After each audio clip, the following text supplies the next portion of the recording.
একের পর এক ইরানের ঊর্ধ্বতন সামরিক কর্মকর্তাদের হত্যা করে চলছে ইসরায়েল। দেশটির সর্বোচ্চ ধর্মীয় নেতা আয়াতুল্লাহ আলী খামেনি আছেন ইসরায়েলের হিট লিস্টে। সুযোগ পেলে যে কোনো সময় হত্যা করা হতে পারে ইরানের সর্বোচ্চ নেতৃত্বকে। ইসরায়েলের হত্যার হুমকির মধ্যেই তাই ইরানের আয়াতুল্লাহ আলী খামেনি সম্ভাব্য উত্তরসূরি হিসেবে ৩ জন ধর্মীয় নেতার নাম ঘোষণা করেছেন। নিজের জীবন ও ইসলামী প্রজাতন্ত্রের নেতৃত্ব কাঠামো উভয়কে রক্ষা করার জন্য এই পদক্ষেপ নিয়েছেন বলে জানান তিনি।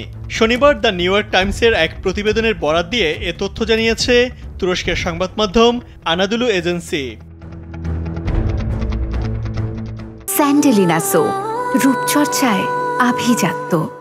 জরুরি যুদ্ধ পরিকল্পনার সঙ্গে পরিচিত ৩ ইরানি কর্মকর্তার উদ্ধৃতি দিয়ে প্রতিবেদনে বলা হয়েছে, খামেনি সামাজিক যোগাযোগ মাধ্যম স্থগিত করেছেন এবং তিনি নিরাপদ স্থানে আশ্রয় নিয়েছেন। এছাড়া তাকে শনাক্তকরণ এড়াতে একজন বিশ্বস্ত সহকারের মাধ্যমে কমান্ডারদের সঙ্গে কথা বলছেন।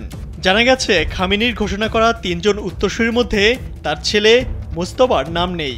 যদিও এর আগের প্রতিবেদনে জানানো হয়েছিল, খামেনির ছেলে মুস্তফাকে এই দায়িত্ব পালনের জন্য প্রস্তুত করা হচ্ছে। দ্য নিউ ইয়র্ক টাইমসের প্রতিবেদন অনুসারে ৮৬ বছর বয়সী খামেনি সচেতন যে ইসরায়েল বা যুক্তরাষ্ট্র তাকে হত্যার চেষ্টা করতে পারে। ইরানি কর্মকর্তাদের মতে এই ঘটনাকে তিনি শহীদ হিসেবে দেখবেন বলে জানিয়েছেন। এই হুমকির পরিপ্রেক্ষিতে খামেনি ইরানের পরবর্তী সর্বোচ্চ নেতা নির্বাচনের দায়িত্বপ্রাপ্ত ধর্মীয় সংস্থা বিশেষজ্ঞ পরিষদকে দ্রুত পদক্ষেপ নেওয়ার এবং তার ব্যক্তিগতভাবে পেশ করা ৩টি নাম থেকে একজন উত্তরসূরি নির্বাচন করার নির্দেশ দেওয়ার পদক্ষেপ নিয়েছেন। তবে খামেনির প্রস্তাব করা ৩ জনের নাম প্রকাশ করা হয়নি।